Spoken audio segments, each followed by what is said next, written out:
अस्सलाम वालेकुम जी। आज का लेक्चर भी हमारा रिंग थ्योरी के ऊपर है। इससे पहले मैंने रिंग थ्योरी के ऊपर 2 लेक्चर्स जो हैं वो अपलोड किए हैं। ये मेरा तीसरा लेक्चर है रिंग थ्योरी के ऊपर।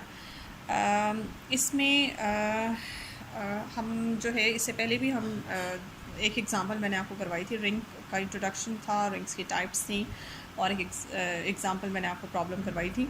अब ये अनदर प्रॉब्लम है, सेकंड प्रॉब्लम है जो मैं आपको करवाने जा रही हूँ। लेकिन उससे पहले मैं आपको बता दूं कि इस वीडियो को देखें और अपने कमेंट्स ज़रूर दें और इस चैनल को प्लीज़ सब्सक्राइब करें और इसको शेयर करें इस वीडियो को। अच्छा जी, स्टार्ट क्या है, थ्योरम की स्टेटमेंट क्या है कि शो करें कि G P modulo P is a field if and only if P is a prime number. अब ये मैं आपको बता चुकी हूँ कि जी पी मॉडलो वाले इंटीजर्स यानी कि the set of integers with respect to the modulo P, इसके बारे में डिस्कस हो चुका है। जी एन था, हमने जी एन के साथ पढ़ा था। तो मुख्तलिफ यहाँ पे जी के सबस्क्रिप्ट में डिफरेंट इंटीजर्स हो सकते हैं। सो इस तरह के जो सेट्स होते हैं, हमने जब रिंग्स की टाइप्स पढ़ी थी तो उसमें ये भी पढ़ा था कि ये सेट्स भी रिंग बनाते हैं। और इसमें हम थोड़ा सा और उसकी एक्सटेंडेड फॉर्म पढ़ेंगे कि ये सेट्स ना सिर्फ रिंग बनाते हैं बल्कि ये फील्ड भी बनाते हैं। लेकिन इसके लिए एक शर्त है फिनॉलिफ के साथ। वो शर्त ये है कि ये जो सबस्क्रिप्ट में जी के लिखा हुआ number integer, this integer should be a prime number. ठीक है जी, इसका सोल्यूशन है। इसका सोल्यूशन कैसे है?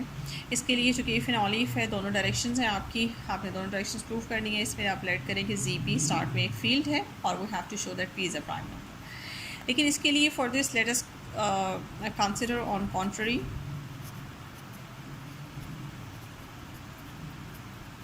हम ऑन कॉन्ट्ररी सपोज करें P is not a prime number. हम इसे ना कॉन्ट्राडिक्शन से करेंगे, P is not a prime number.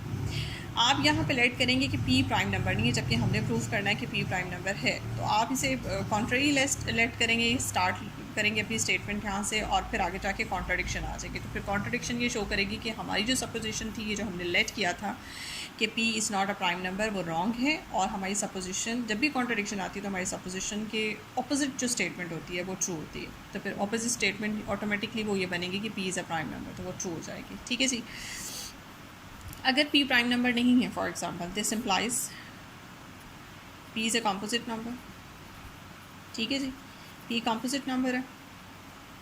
अगर p कॉम्पोजिट नंबर है तो फिर कॉम्पोजिट नंबर की डेफिनेशन क्या होती है कि एवरी कॉम्पोजिट नंबर हैव एटलीस्ट 2 integers as a factors. p can be written as a b। फिर a और b के बारे में आपको लाजमी बता दूँ कि a और b के साथ ये रियलिटी है। होता क्या है इसमें, जब भी कोई नंबर आपका कंपोजिट नंबर होता है तो कंपोजिट नंबर और प्राइम नंबर ये दोनों आपस में फ़र्क कैसे करते हैं कि प्राइम नंबर की पहचान ही ये है कि प्राइम नंबर की जब आप फैक्टराइजेशन करते हैं तो उनमें से एक फैक्टर लाजमी आपका 1 होता है। और कंपोजिट नंबर की जो फैक्ट है वो उससे बिल्कुल ऑपोजिट होता है, यानी कि कंपोजिट नंबर में दोनों नंबर जो हैं वो आपके 1 नहीं होते, क्योंकि अगर एक नंबर 1 हो गया तो फिर वो इंटीजर वो बन जाएगा, आपका जो है प्राइम नंबर बन जाएगा। तो दोनों numbers should be greater than 1 से ग्रेटर होने चाहिए। और डेफिनेटली फैक्टर्स जो होते हैं वो उनके प्रोडक्ट से डेफिनेटली लेस होते हैं और ये दोनों नंबर p से लेस होते हैं और 1 से ग्रेटर होते हैं। तो ये एक कंपोजिट नंबर की पहचान है। अच्छा जी, आप इस इक्वेशन पे, अगर इसे इक्वेशन नंबर 1 कहते हैं, इस इक्वेशन पे थोड़ा सा गौर करें, क्योंकि यहाँ पे हम लेके चल रहे हैं। अगर आप इस इक्वेशन को यहाँ से मैच कराएं तो ये जो आपके पास सेट पड़ा हुआ है, ये set of integers modulo P है, यानी कि इसके अंदर अगर आप गौर करें वो सारे इंटीजर्स मौजूद हैं जो इंटीजर्स आपके पी से लेस हैं। और ये जो 2 इंटीजर्स आपने इंट्रोड्यूस कराए हैं, ये 2 इंटीजर्स भी यहाँ पे जो आपने कंडीशन लगाई है इनके ऊपर सिलेक्शन की, वो ऐसी ही है कि ये p से लेस हैं और 1 से ग्रेटर हैं। सो ये जो 2 इंटीजर्स हैं अकॉर्डिंग टू दिस डेफिनेशन ये इस सेट जी पी में मौजूद हैं। ठीक है, क्योंकि ये p से लेस हैं और 1 से ग्रेटर है, मीन्स ये नेगेटिव भी नहीं है, 1 से ऊपर है। तो यहाँ इसका मतलब है 2 से लेकर p-1 तक इनमें से कोई भी वैल्यू a की हो सकती है और कोई भी वैल्यू b की हो सकती है। अब ये जो मल्टीप्लिकेशन है, जो कि मॉडलों वाला क्वेश्चन चल रहा है, अब मैंने आपको पहले भी बताया था पिछले अपने लेक्चर में, और ग्रुप थ्योरी में भी हम पढ़ चुके हैं कि जब मॉडलों वाले ग्रुप्स हम पढ़ते हैं या मॉडलों वाला सेट हम पढ़ते हैं integers with respect to some modulo, तो उनकी जो मल्टीप्लिकेशन होती है वो ख़ास किस्म की मल्टीप्लिकेशन होती है। जैसे फॉर एग्जांपल इसमें 2 नंबर्स पड़े हुए हैं 2 और 3 को आप मल्टीप्लाई करके 6 आएगा। तो जब भी कोई से 2 नंबर्स को आप मल्टीप्लाई करते हैं, मल्टीप्लाई करने के बाद आप अपने आंसर को चेक करते हैं, that answer should be less than p। अगर वो इक्वल टू p और ग्रेटर देन p आ जाता है तो फिर आप उस नंबर को पी से डिवाइड करते हैं, और जो भी आंसर आना चाहिए मल्टीप्लिकेशन के बाद या जो भी ऑपरेशन लगाएं एडिशन के बाद मल्टीप्लिकेशन के बाद, that should be less than this P, उसको पी से डिवाइड करें अगर वो पी से ग्रेटर है या इक्वल है। अब इसमें भी यही होगा। इसमें बेसिकली हुआ क्या, इसमें ये देखें आपने इन दोनों नंबर्स को मल्टीप्लाई किया और मल्टीप्लाई करने के बाद आपके पास पी आता है। तो ये मल्टीप्लिकेशन कोई आम मल्टीप्लिकेशन नहीं है। बेसिकली ये मल्टीप्लिकेशन जो है ये मॉडलो मल्टीप्लिकेशन है। मॉडलो के सेंस में इसको ऐसे लिखेंगे कि जब आपने ए को मल्टीप्लाई किया, और ये मल्टीप्लिकेशन मॉडलो वाली मल्टीप्लिकेशन है बी के साथ, यानी कि जो भी मल्टीप्लाई किया, मल्टीप्लाई करने के बाद हमने अपना आंसर चेक किया, अगर वो पी से ग्रेटर था या पी के इक्वल था तो उसको पी से डिवाइड किया, और डिवाइड करने के बाद आंसर जो आएगा वो हम लिखेंगे। अब मैं इसी क्वेश्चन से, क्वेश्चन नंबर 1 से डायरेक्ट ये रिज़ल्ट निकाल रही हूँ, दिस आंसर इज़ 0। अब ये 0 कैसे आप कहेंगे, क्योंकि देखिए आपने ख़ुद कहा यहाँ पे हमने क्वेश्चन नंबर 1 में लिखा कि ए बी का प्रोडक्ट जो है वो पी है। तो मैंने आपसे कहा था कि जब भी आपका आंसर जो है आपके मॉडलों की इक्वल आ जाए या मॉडलों से ग्रेटर आ जाए तो उस आंसर को आप अपने मॉडलों से डिवाइड करते हैं।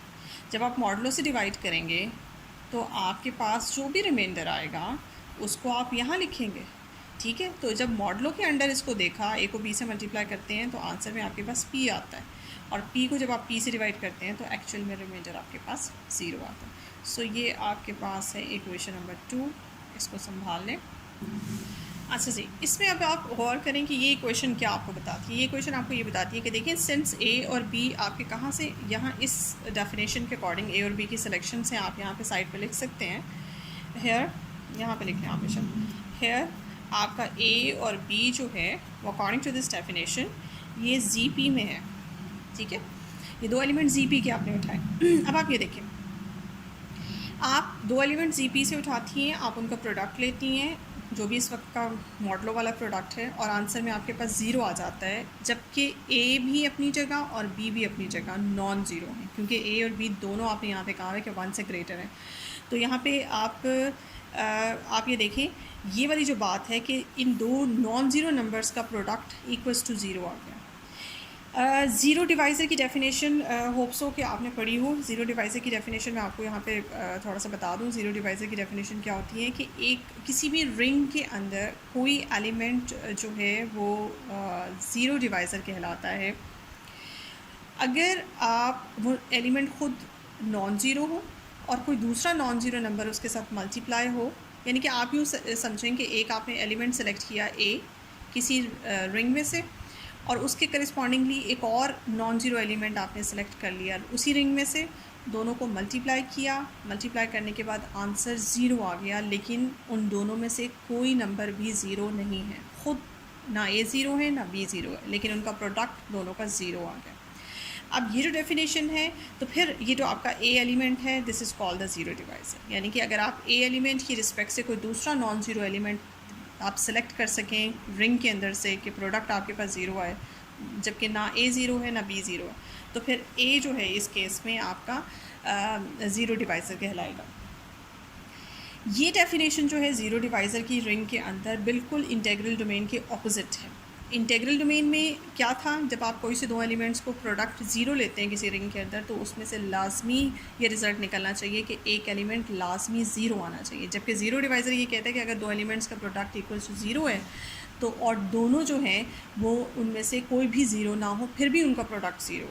तो ये इंटेग्रल डोमेन और ज़ीरो डिवाइज़र की डेफिनेशन हमेशा एक दूसरे के ऑपोजिट होती है। ये बात याद रखिएगा कि अगर कोई रिंग इंटेग्रल डोमेन है तो फिर कभी भी वो कोई ज़ीरो डिवाइज़र कंटेन नहीं करेगा। अगर वो ज़ीरो डिवाइज़र कंटेन करता है तो कभी भी वो इंटेग्रल डोमेन नहीं हो सकता। ठीक है जी। अच्छा जी, इसका मतलब क्या हुआ, यहाँ से क्या रिजल्ट निकलता है, आपने दो एलिमेंट्स, इसका मतलब है आपने सेलेक्ट किए थे जीपी में से, और सेलेक्ट करने के बाद वो दो नॉन ज़ीरो एलिमेंट्स थे और प्रोडक्ट आपका 0 आ गया। This implies GP contains zero divisor. GP जो है वो ज़ीरो डिवाइज़र कंटेन करता। अभी जैसे मैंने बताया कि अगर किसी भी रिंग के अंदर ज़ीरो डिवाइज़र मौजूद है तो वो इंटेग्रल डोमेन नहीं हो सकता। This implies GP is not an integral domain. आपका जीपी जो है वो इंटेग्रल डोमेन नहीं होगा। अब ये जो आपने रिज़ल्ट निकाला है सेकेंड वाला कि GP is not integral domain, this is against the fact. क्यों? This is not possible, this is, या आप कह सकते हैं a contradiction to our given assumption. जो हमारी इस वाले पार्ट में एजम्पशन थी, वो एजम्पशन क्या थी? Assumption that G P is field. हमने एज्यूम किया है कि G P is field, G P जो है वो फील्ड है। जो फील्ड होता है, मैंने आपको पिछले लेक्चर में बताया था, जो फील्ड होता है, जो सेट, वो हमेशा इंटेग्रल डोमेन होता है। इसका मतलब है जी पी तो फील्ड भी है और जी पी जो है वो इंटेग्रल डोमेन भी है। और यहाँ पे आप रिज़ल्ट जो निकाल रहे हैं वो आप कह रहे हैं कि G P is not an integral domain. तो ये कहना कि G P is not an integral domain, ये मेरी एजम्पशन के खिलाफ है। मेरे एजम्पशन में जी पी तो फील्ड है और फील्ड जो है हमेशा में इंटेग्रल डोमेन होता है। तो यहाँ आ गई आपके पास contradiction.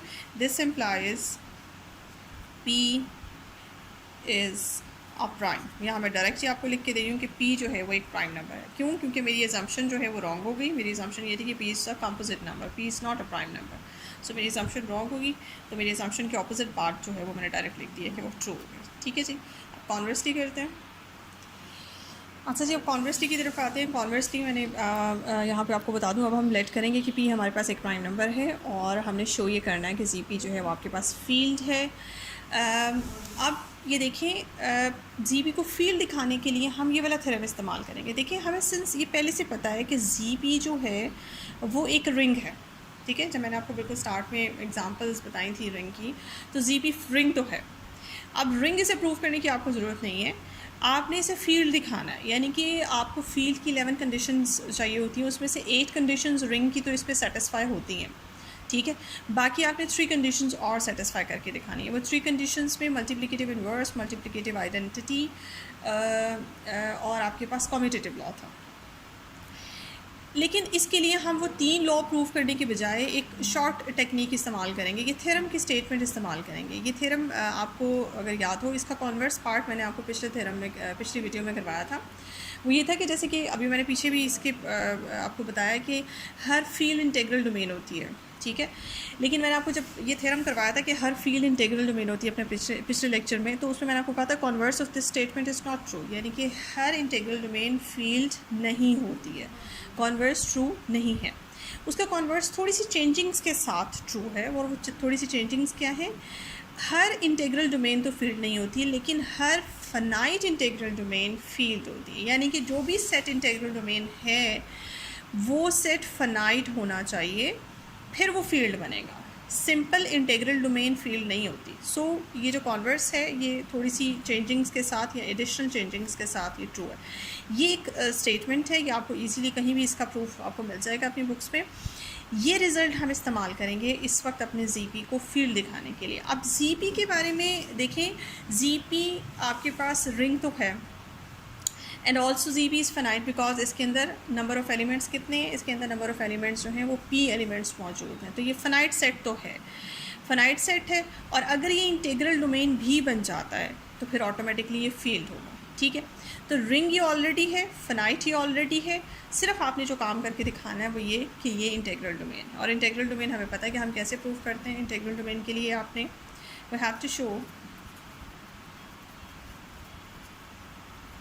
ZP is integral domain. For this, let इसमें से आपने कोई से 2 एलिमेंट्स उठाने हैं ZP में से। ठीक है जी, और आपने क्या दिखाना है?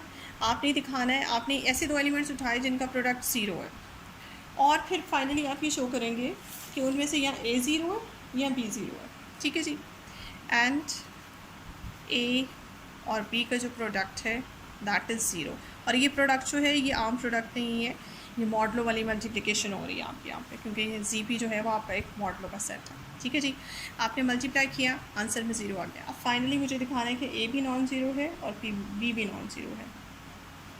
अब आप ये देखें कि मॉडलों में अगर आपके पास मॉडलों वाली मल्टीप्लिकेशन में 2 नंबर्स का प्रोडक्ट अगर आपके पास 0 आ जाता है तो उसका मतलब यही होता है कि आपके पास इसका जो भी आंसर आया होगा आपने उससे p से डिवाइड किया होगा, और p से डिवाइड करने के बाद आपके पास रिमाइंडर 0 आया होगा। अब वो जो भी नंबर होगा डेफिनेटली अगर हम उसे p से डिवाइड करें तो रिमाइंडर कब 0 आ सकता है? वो रिमाइंडर तभी 0 आ सकता है कि जब वो आंसर या तो p हो या p का मल्टीपल हो। This implies AB is the multiple of P, क्योंकि पी या तो पी को पूरा पूरा डिवाइड करके ज़ीरो देगा, या पी का कोई मल्टीपल आए तो उसको जब आप पी से डिवाइड करेंगे तो भी आंसर ज़ीरो आएगा। ठीक है जी, इसका मतलब ये हुआ पी जो है वो डिवाइड करता है पूरा पूरा ए बी को। तो आप डिवाइड का साइन इस तरह से डालेंगे, पी डिवाइड्स ए बी। अब पी जो है आपके पास एक प्राइम नंबर है, और प्राइम नंबर्स के लिए नंबर थ्योरी में आप इस तरह के काफ़ी थ्योरम्स छोटे छोटे कर चुके हैं। जब प्राइम नंबर के ऊपर ये बात ट्रू होती है कि जब प्राइम नंबर दो नंबर्स के प्रोडक्ट को डिवाइड करता है तो लाजमी है उन दोनों में से किसी एक को लाजमी डिवाइड करेगा। दिस इम्प्लाइज पी ए को या तो डिवाइड कर रहा है, या पी जो है वो पूरा पूरा बी को डिवाइड करता है। अब इसके बाद ए और बी क्या है? अच्छा नहीं, ए और बी पे थोड़ा सा गौर कर लें। ए और बी आपने सेलेक्ट किए थे जीपी में से, और जीपी के अंदर जितने भी एलिमेंट्स पड़े हुए हैं वो सब एलिमेंट ज़ीरो से स्टार्ट होके p-1 तक जाते हैं। अब यहाँ पे साइड पे मैं लिख सकती हूँ कि हमारे जो ए और बी हैं इनकी वैल्यूज़ ज़ीरो से लेकर p-1 तक है, यानी कि ये दोनों नंबर्स जो हैं वो p-1 तक इनकी वैल्यूज़ हैं, यानी कि p से तो लेस हुए। अब अगर ये p से लेस हुए तो हाउ इट इज़ पॉसिबल कि आपका p जो है वो a को भी डिवाइड करे या b को डिवाइड करे? अपने से लेस नंबर को कैसे डिवाइड कर सकता है? So this is not possible case. और ये पॉसिबिलिटी सिर्फ तब बनती है जब आपके पास, आप इसे लिख लें, 1 कह दें, क्वेश्चन नंबर 1 कह दें, या 3 कह दें, क्योंकि 1 और 2 हम पहले कह चुके हैं। By 3 fact is only true only if A is equals to zero. देखिए कोई भी नंबर अपने से छोटे नंबर को कभी भी डिवाइड नहीं करता, वो सिर्फ तभी डिवाइड कर सकता है जब वो नंबर ज़ीरो, क्योंकि ज़ीरो को हर नंबर डिवाइड करता है, उससे बड़ा भी डिवाइड करता है। ए ज़ीरो और बी इज़ ज़ीरो। ठीक है, तो चूँकि पी ए को डिवाइड कर रहा है तो हो सकता है कि ए ज़ीरो तो डिवाइड कर रहा हो और बी को डिवाइड कर रहा है तो फिर बी भी लेस है, तो यही पॉसिबिलिटी है कि बी ज़ीरो है तभी डिवाइड कर रहा है। तो देखें आपके पास यही आपने रिज़ल्ट निकालना था कि अगर दो नंबर का प्रोडक्ट ज़ीरो है तो उनमें से कोई एक जो है वो ज़ीरो ज़रूर है, और यही आपका this implies G P is integral domain. ये इंटेग्रल डोमेन बन गई है। ठीक है जी, इंटेग्रल डोमेन बनने के साथ साथ ये फिर फील्ड भी बन जाती है। ठीक है जी, ये आपके पास फील्ड होगी, कॉन्वर्स आपका ट्रू हो गया।